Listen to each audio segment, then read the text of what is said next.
acompañados del doctor Boris Arias desde la capital del estado. Él es magistrado del Tribunal Constitucional Plurinacional y le doy la cordial bienvenida. Doctor, ¿cómo está? Buenos días. Gracias por aceptar esta entrevista del Sistema RTP. Muy buenos días a todos los telespectadores. Yo, aprovechando el espacio, aprovechando que ayer era Día de la Madre, quería felicitar a mi mamá y a mi esposa y a todas las madres, aunque es un poco tarde, ¿no? Gracias. Bueno, nunca es tarde, Doc. Está hecha ya, emitido el saludo. Bueno, a ver, doctor, hablemos un poco acerca de lo que está sucediendo en este momento en el país con referencia a estas denuncias, preocupación que existe por parte del Tribunal Supremo Electoral. Ellos consideran que se está judicializando este momento electoral. ¿Cuál es la posición que tiene el Tribunal Constitucional Plurinacional con referencia a estas afirmaciones? Bueno, el vocero oficial del Tribunal Constitucional todavía es el doctor Hurtado, que es el presidente del tribunal, como ustedes ya saben. O sea, no puedo dar una voz oficial del Tribunal Constitucional. Por supuesto que en el marco de la libertad de expresión puedo dar mi opinión. Pienso en lo personal que lo que estamos viviendo en este momento y hemos vivido en las anteriores elecciones, por ejemplo las judiciales, un día antes de que usted vaya a votar el 15 de diciembre, había una demanda de amparo. No se sabía si la elección en La Paz iba a haber o no iba a haber en la ciudad de Sucre. Entonces, a menos de 24 horas seguíamos en la incertidumbre en la ciudad de La Paz si iban a haber elecciones judiciales o no. Espero realmente que en esta ocasión no vaya a ocurrir algo parecido.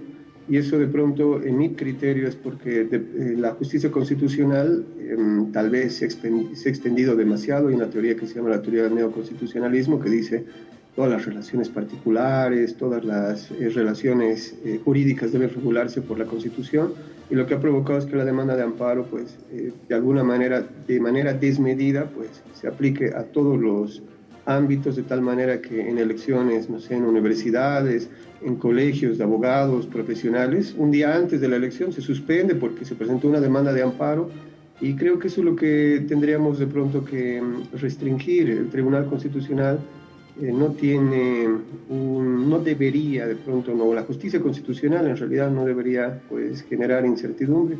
El otro problema que veo es que ¿cuánto aprendemos de los errores que cometemos o de las cosas que nos inquietan? En ese sentido, tal vez estas decisiones del Tribunal Supremo Electoral y del Tribunal Constitucional y de los jueces constitucionales podían tomarse un poco antes, es decir, unos meses antes, y tal vez podíamos haber tenido el tiempo suficiente como para poder resolver todos estos conflictos. De pronto a la gente también un poco le molesta el momento en el cual se resuelve, que es justo horas antes o días antes de que venzan plazos, y eso es lo que estresa tal vez, ¿no?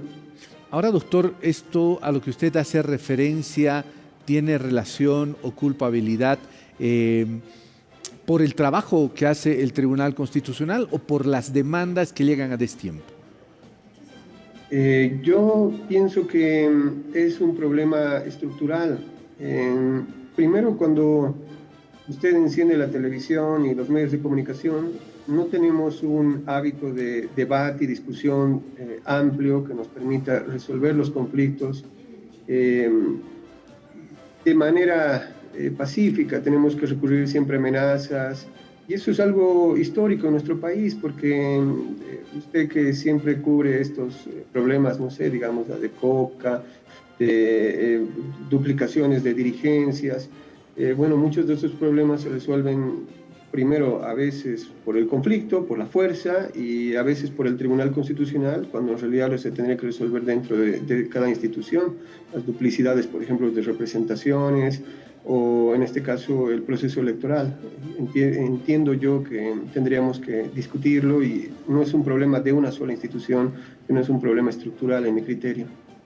Ahora, se ha anunciado ya hace algunos días de que el Tribunal Constitucional Plurinacional, por ejemplo, garantizaría, y también el Poder Judicial garantizarían las elecciones del próximo 17 de agosto. Sin embargo, en este interín, hasta llegar a esta fecha, ¿qué otro tipo de problemas podrían presentarse, doctor, según su mirada?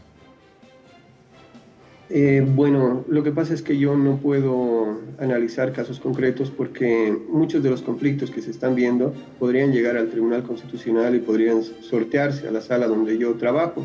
Eso significa que tendría que excusarme y, bueno, de ciertas afirmaciones, etcétera, yo no podría prever, primero que no puedo preverlas y segundo que pues estaría incurriendo en una causal de excusa y eso pues, obviamente está prohibido por la norma, ¿no? Sin embargo, existe el compromiso de, vuelvo a reiterar, el Tribunal Constitucional Plurinacional y también del órgano judicial en poder garantizar, apoyar el desarrollo de las elecciones el 17 de agosto. Sí, lo que pasa es que el tribunal ha emitido un comunicado la semana pasada.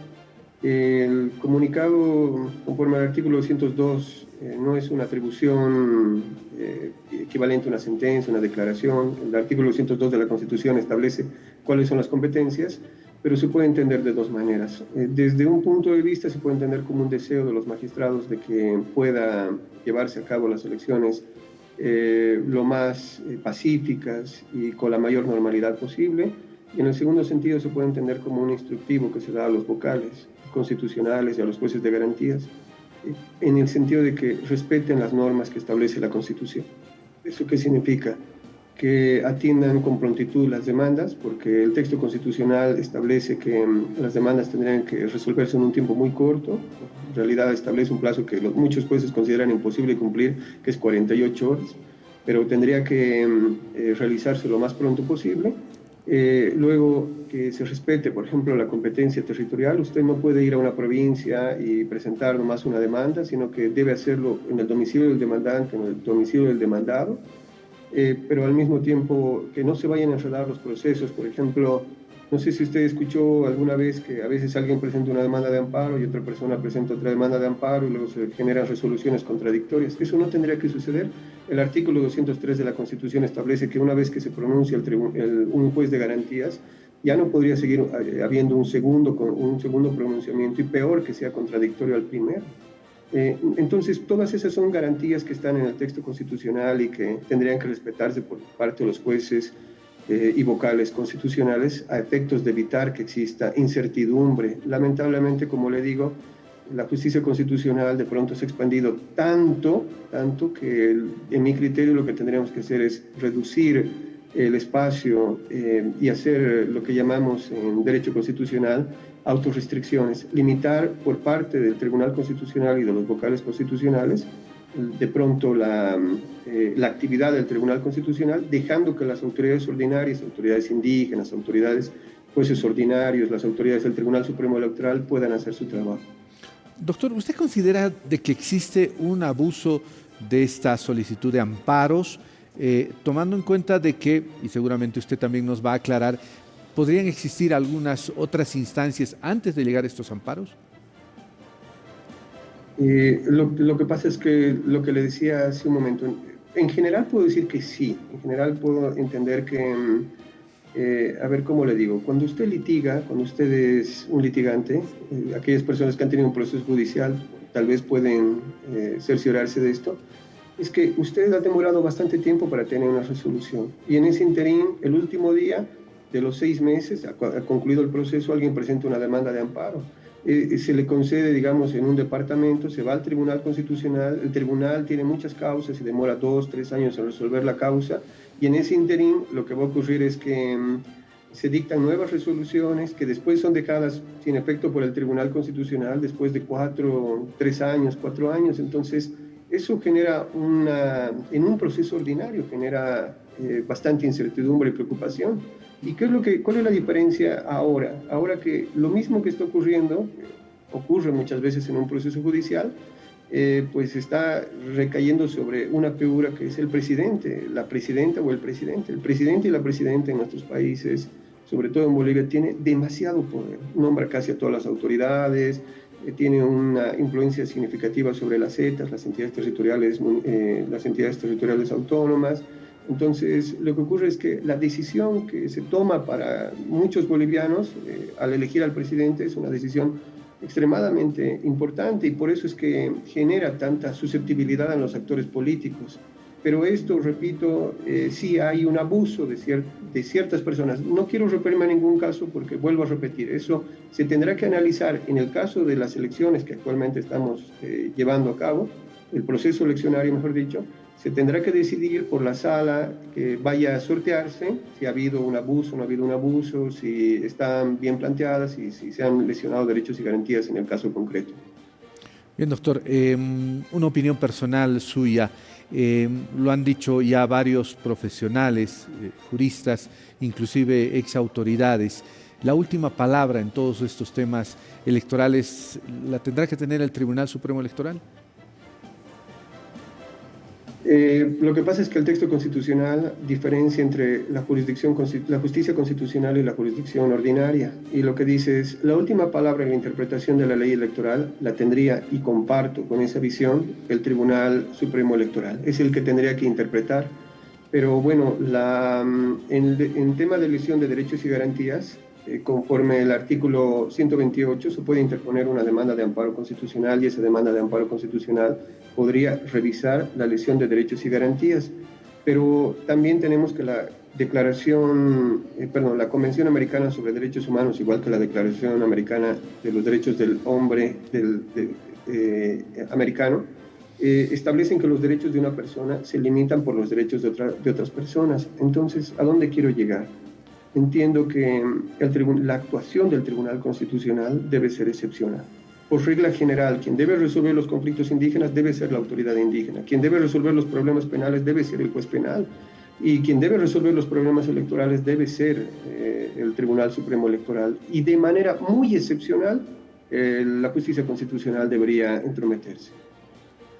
Doctor, quiero agradecerle mucho la gentileza de haber conversado con nosotros.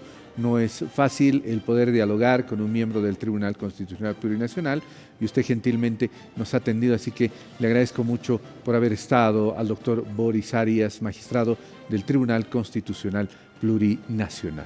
Bueno.